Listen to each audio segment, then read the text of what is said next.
दोस्तों तुसीं देखते पे हो अपना देश पंजाब टीवी ते मैं तुहाडा मेज़बान मुहम्मद नदीम खरल। सब तो पहले अपने चैनल को करो सबसक्राइब ते बेल आइकन का बटन दबाओ कि मेरी हर आने वाली नवी वीडियो तुहाडे तक पहुँच सके। दोस्तों मैं परसों एक वीडियो पाई सी मारकारे खां सियाल दे जनाब तवसत दे नाल एक मझ सी ओहदे एक पड़ोसी दोस्त दी वो जनाब मझ का सौदा साडा होया सी 2,70,000 रुपए दे विच। मेरे एक दोस्त ने दुबई तो कीता। उन्होंने भाई जड़े ने सराय आलमगीर दे विच रहिंदे ने ते जनाब उत्थों आए ने सवेरे 8 बजे तो मेरे को पहुँचे, लेकिन पहुँचे ने तकरीबन 2:35 रात के 2:35 मेरे को हाजिर होए ने जनाब। ये मेरे वीर ते रात की बैठे हैं जनाब। असी भी 9 बजे की फाइल आ गया वाला कि शायद कदों आन, इंतजार बड़ा करवाया उन्होंने। भाई होरी आ गए ने, भाई होर ने मझ मुझ आदि पास की है। मझ सूह पई सी अज, मतलब कल अज तो फिर सुबह च आ गई, मतलब 23 तरीक च आ गई कि 22 च आ गई। ये 19 तरीक की गल है, कल मैं सूई है। तो भाई होर ने पास शास की है। मां साहब ने पुछ लेने, ये भी कोल खड़े ने।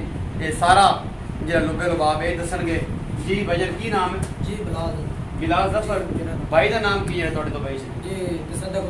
तसद्दक हुसैन साहब दे भाई ने बिलाल जफर इन्होंने जनाब मझ खरीदी। तसद्दक हुसैन साहब ने मझ खरीदी, पसंद की। बिलाल साहब ने बयाना करवाया, कितना करवाया सी? 10,000 रुपये बयाना करवाया सी। मझ किन्ने च बुकी सी? 270। मां साहब किन्ने दसे सी? 2 लाख। उच्चे बोलो नींदरे जो तुसी, मैं तो नींदर करी है, मेरी खराब की खड़ी है इन्होंने बड़ी है। 2,70,000। अच्छा 2,70,000। ए भाई बिलाल साहब दसो कि आ गए हो, सारी मेहरबानी मोहब्बत प्यार तो मिले कोई एवें बस गल्लां ने वेट कर रहा है ਤੁਹਾਡਾ कि नहीं कर रहा? जी बिल्कुल, ਅਸੀਂ बहुत ज़्यादा राजी हाँ। इन्हां ਸਾਡੇ ਨਾਲ बहुत ज़्यादा तावन कीता है और ਅਸੀਂ इन्हां ਤੋਂ खुश हाँ। अल्लाह दी ज़ात पाक इन्हां दी खैर बरकत करे और इन्हां दी हालत रहम करे।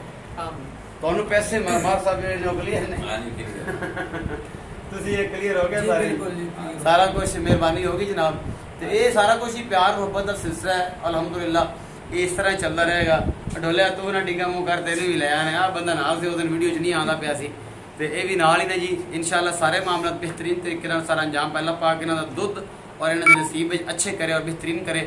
अपना बहुत सारा ख्याल रखा जे। मिलांगे नवी वीडियो नाल। अल्लाह निगहबान।